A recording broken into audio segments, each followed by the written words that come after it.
What is up, guys? Thank you for stepping into Agartha, and in this video we're going to learn about financial intermediaries and why is that even important? Why are we talking about this? We're going to touch upon it briefly, very short, just so we have a general understanding of what a financial intermediary is, what the cons of it are, and why blockchain technology is stepping in and replacing financial intermediaries, making the process of having a middleman in between automated and reducing the friction of interactions, transactions, which then in return has a positive benefit of lowering price, making things more competitive where companies now have to go down on their rates to attract the customer, right? So let's dive into a synopsis. A financial intermediary is just an institution that reduces the cost of moving funds between savers and borrowers. So there's all types of intermediaries. So you have middlemen in real estate, you have intermediaries in all types of transactions, interactions, you name it. But right now we're talking specifically to financial intermediaries, or basically just financial middlemen. So key term, intermediary. So let's break that down. So so in between, and then you're the mediator, so a medium of exchange or a mediator in an argument. So it's just a person who stands in between one person and another person. In the sense of financial intermediaries, it acts as a link between them to bring about an agreement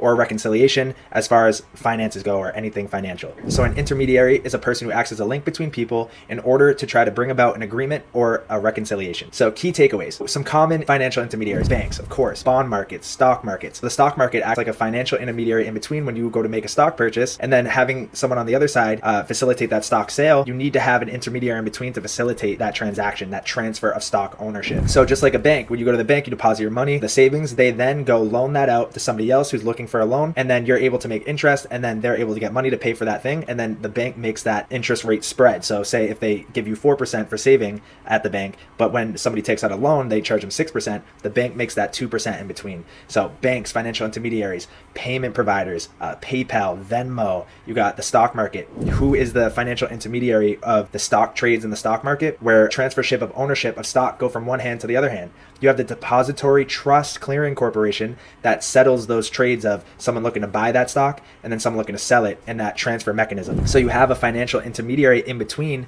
that acts as that trust partner to facilitate that exchange, right? And it's funny because in the name depository trust clearing corporation, trust, this is what all of this is about. So with middleman, it's hard to trust that they're acting in your best interest, or they're not charging you an arm and a leg, or there's not manipulation as far as the agreement or the terms, right? With blockchain technology, it's a trust machine. You don't need to trust anybody. Blockchain is the ultimate trust machine because that's what it's built upon. That's the core value of blockchain. It's making things trackable, transparent, it's securing things.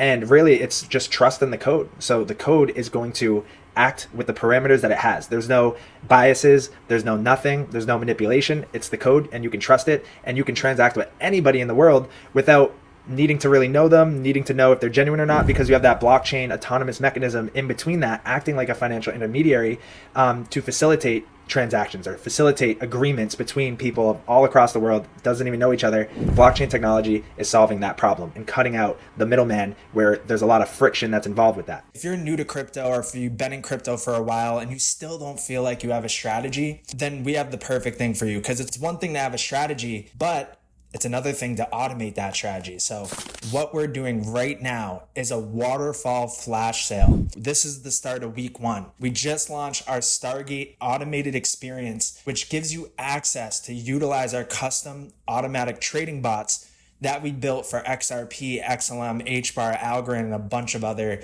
altcoins. If you're sick and tired of watching the charts every single day, worrying, stressing, guessing about prices and if it's going to go up or down, then look no further than this, because this is the holy grail for any crypto holder or trader. So key takeaway number 2, when these institutions fail, it affects everyone in the country because of how much weight they hold on people's borrowing and investments. So think about back in 2008.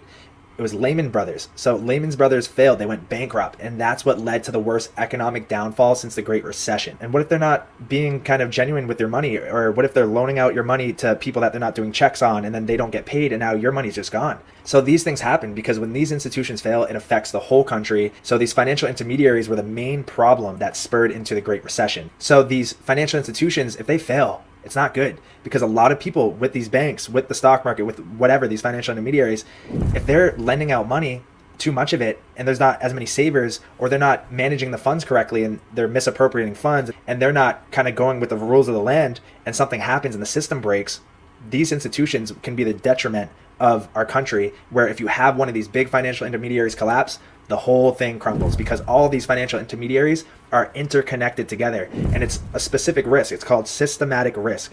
If one falls, it's like a domino where another falls and another falls. So basically, to sum it up, a financial institution is just somebody that reduces the cost of moving funds between savers and borrowers. You can think of it as like a middleman. In this case, we're talking about financial intermediaries, so financial middleman, basically like a bank or a Venmo or a PayPal. And why are they important? Because they allow individuals and businesses to save and borrow money. So that is the video on what financial intermediaries are. It's so important to know because blockchain technology is removing the intermediaries or the middlemen of all processes, transactions, interactions of all things. And that's what's going to cut a lot of the fat out of the system. So with that, it's a ton of benefits. And we'll dive into that when we dive into decentralization. So I'll see you in that video. Are you sick and tired of just stressing and guessing, holding and hoping, and watching the crypto market go through its ups and downs and not doing anything about it?